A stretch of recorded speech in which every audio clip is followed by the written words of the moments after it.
In the meantime, joining me to go through the papers is Harrison Griffiths, political commentator. Harrison, good morning. Morning, Rosie. How are you? I'm very well, thank you. I know you've just heard the details that we chatted to with Terry there, but the lead story on the front page of the Times is this idea that when social housing is being allocated, the priority should go to British citizens. Do you think that's a good idea? Well, it's easy to see why it would probably be a good political solution to the housing shortage for the government at the moment. And you could understand why British citizens who have been taxpayers for their whole life might be first on the list. But I think it's probably an unnecessarily austere way to go about allocating social housing. The problem is, when it comes to housing, a lack of supply. We don't build enough of them. We don't allow enough of them to be built. And from like 1991 to 2016, immigration may have increased real house prices by a fifth. There's no doubt that immigration increases demand, but we're talking about a period at the same time where house prices more than doubled in real terms. So high levels of immigration and allowing immigrants access to the housing pool is not necessarily the core problem here. It really is a lack of supply. Is it a sensible solution in the meantime while there isn't supply? Because that clearly is a much more long-term policy problem. Well, maybe, yes, but I'd have a lot more confidence in this if the government actually intended to reduce some of the barriers to this building more supply of housing. And that does not seem to be the case at the moment. It seems to be just yet another sticking plaster on the fundamental issue that the government seems at the moment to be unwilling to address. Yeah, under the current rules, foreigners with visas giving them indefinite leave to stay in Britain are eligible for council housing. Do you think there is an argument that we are too attractive a prospect for people to come? Well, we should be proud, really, of the fact that people want to come to the UK, make their lives here, contribute to the economy, and a lot of these people are very willing to work hard and pay taxes, often doing jobs that people in the UK don't want to do, or ones that people in the UK can't do as well as immigrants can do.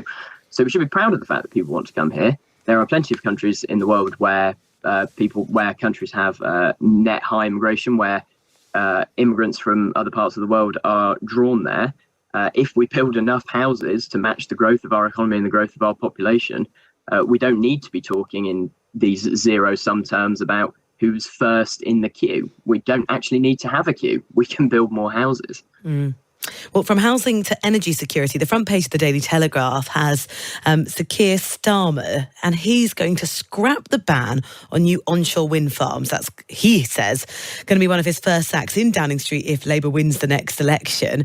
It's a little bit confusing at times to understand exactly what the Labour Party's policy is on onshore wind. It has been a bit difficult, and heaven knows I've had my great disagreements with Sir Keir Starmer and the Labour Party when it comes to net zero policy, but this one does seem like a bit of a no-brainer.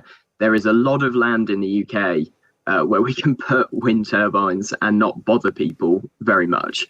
And according to the story in the Telegraph this morning, the fact that onshore wind has been de facto banned for just over a decade has added £182 per year to the typical family energy bill. And I mean, at a time now where the cost of living crisis is really biting people, particularly when it comes to people's energy bills, and the government's undertaking a whole host of very damaging interventions to try and keep those bills down, the fact that this ban has added £182 a year really should make it a no-brainer. And so on this occasion, I really do have nothing but praise for Keir Starmer if he can actually follow through with this if he gets into power. Yeah, there's a lot of ifs there, because often, you know, what he'll have to do, and he acknowledges this, is change the planning regulations around these, because, you know, you get a plan to say, right, onshore wind farm here, and then the MPs of that area and the residents say, no, thank you. Absolutely, and I'm very glad to hear that he's seriously considering tackling the issue of planning. We were talking a moment ago about the way that the planning system has destroyed our efforts to expand housing supply and given too many vetoes to incumbent property owners to stop new properties being built. Well, that's not the limit of where planning holds back our economic growth. You see here when it comes to wind turbines. It's also true when it comes to Britain's critical national infrastructure. It's also true when it comes to something like lab space. The government talks a good game about having unicorns in the UK, having cutting edge businesses want to base themselves in the UK. But it's very difficult to have that type of innovation when you can't even build enough space in Cambridge for labs. The planning system in the UK is absurdly burdensome. It's holding back our economic growth. And if Keir Starmer can really reform the system and tackle the NIMBYs to build some wind turbines, sky's the limit with everything else. Let's move to The Guardian. Why don't we, Harrison? And that photograph that we remember well of, it's about 20 or so people raising a glass, toasting, posing for a photograph, which would be brilliant if it wasn't on the 14th of December in 2020. And this is a real challenge for Rishi Sunak, because the time that he's been Prime Minister, he has been under the shadow of Liz Truss and Boris Johnson, and the problems keep coming at him. Indeed, he has. And look, I mean, Rishi Sunak, I'm sure is, a very stressful situation with the difficulties piling on him at a time where he should be focusing on other priorities. But nonetheless, he was part of this government that enacted lockdowns. To his credit, he was one of the few people apparently around the cabinet table trying to take a different approach to the dominant pro-lockdown approach within government at the time. But this was still government he was a part of, and he has to deal with the consequences of it. This stuff is chilling, whether you are someone who is highly pro-lockdown, who believed it saved many lives and was absolutely the right approach, whether you're of the view that was actually articulated in a paper we at the Institute of Economic Affairs released a couple of weeks ago that said that lockdown was not worth the cost-benefit analysis. It doesn't matter.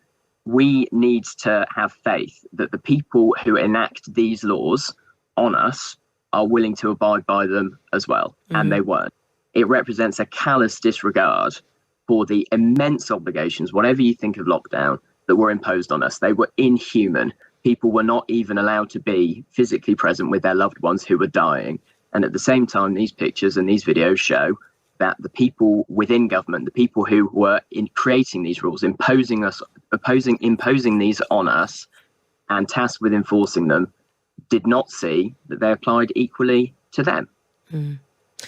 You can understand why particularly people who lost loved ones in the pandemic are pretty livid that a couple of the people in that video and in the photograph there received honours from Boris Johnson. Yeah, absolutely. And if there's nothing else that comes from this for Rishi Sunak, he needs to understand at the very least that there is a perception in this country, and not an unfounded one, that the rules don't apply to them as much as they do to the rest of us. And that there is a culture within government of elitism, of we can do what we want. We don't need to be accountable to other people. We don't care what they think. At the very least for Rishi Sunak, he needs to tackle that impression that people have, and needs to improve the culture of government, because I suspect that it hasn't changed radically in the few years since these videos were filmed and these pictures were taken. Well, the police are going to be considering, that's the word they use, considering the video. They had already investigated that specific event. So if anything comes of that, of course, we'll have the details here. Now, to another controversial topic, inside the Telegraph, and lots of the papers are reporting on this morning, the policy around stop and search. Suella Braverman has said that police must ramp up their use of stop and search to combat things like knife crime, despite what often is the main criticism of this policy is that disproportionately targets young black men. It is almost impossible to talk about this policy without it becoming so controversial very quickly, Harrison. Absolutely. And there are very difficult policy ramifications and rights ramifications when it comes to stop and search. On one hand, it has proven to be an effective tool in getting knives off the street. On the other hand, communities that are disproportionately victimised by violent crime and knife crime, including the black community in the UK, are also disproportionately victimised by stop and search. I mean, I don't think it's beyond us as a country to try and reduce the scourge of violent crime without turning the police into an organisation that imposes on communities rather than works with them with the consent of communities, and continues that cycle of victimisation. I think there's got to be a better way, because stop and search has done a lot to undermine the authority and respect, particularly of the Met Police, among a lot of people in this country, and just returning to the old days without actually addressing any of the issues that existed before is probably not the way forward. I wish we had more time to get into all of these stories, but there's something else I want to talk to you about, Harrison, as well, because we heard about it in the news with Cara at the top of the programme. These new plans for, the new advisor to Rishi Sunak about how we use and scrutinise the use of AI. And I'm sure you remember that photograph of the Pope that looked like this sort of Catholic Ali G in this huge white puffer jacket. And some people thought, oh my gosh, I can't believe the Pope is wearing that. And then you realise this is an image that's been generated by AI. And the idea from the Prime Minister and this new advisor is that anything that's been artificially generated should come kind of watermarked or labelled so that we know, look, this isn't real. Are we a little bit too late, do you think, for some policies like this? Quite possibly that would be an extremely difficult thing to enact, given the very open availability of AI image generators, and the problem. I think one of the biggest problems the UK has, is the case in any tech regulation policy, is that a lot of the platforms and organisations that produce these or allow other people to produce these are not based in the UK and they're not bound by our jurisdictions. It can be very difficult to block all these websites in the UK. In theory, it's not a terrible idea. In the meantime, I would encourage people to look at the hands of AI images. AI, very famously at the moment, does not have a particularly brilliant ability to reproduce the human hand. It's a very complicated thing to reproduce. So, and if Rishi Sunak does not go through with these AI labelling pictures, if in fact it turns out to be quite difficult to do, look at the hands. Yeah, it's weird that it can't I'd just like to put on record from my side of things that I think the Pope looks very good in that jacket. He's genuinely wearing one. Yes, I know lots of people who were fooled by it. Inside the Times, there's that picture of the Pope, with real flair, wearing that jacket. But there's also a photograph of Donald Trump. It looks like he's in prison and working out. But looking at the hand, as you mentioned that, Harrison, on his left hand, he's got an extra finger. So, exactly. AI has really messed that one up. The final thing I wanted to talk to you about, as sort of we get into summer festival season, what we think of when we think of festivals is, perhaps overindulgence, wellies, an awful lot of mud, and people sort of abandoning their tents and it being an extreme mess. Festivals have decided, look, to get Gen Z to come along, they're not drinking as much, it's time to clean up their act.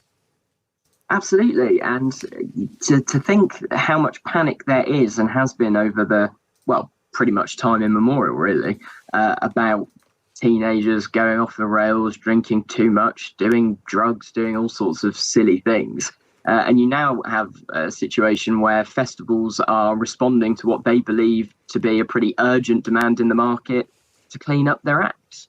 The kids aren't what they used to be, I guess. Something that staggered me was reading a story in a magazine in the United States called National Review, which is a very prominent conservative magazine and was at the forefront of the panics about teen pregnancies and drinking and smoking and drugs in the 1990s, running a story last month about how the kids aren't having enough sex, how the kids aren't having enough children themselves. It's quite staggering to me how much of a profound shift there has been in the culture of young people over the last 25 to 30 years. And the fact that festivals are coming out publicly and saying this is a demand we're going to address, we're going to clean up our act is yet more confirmation of that shift.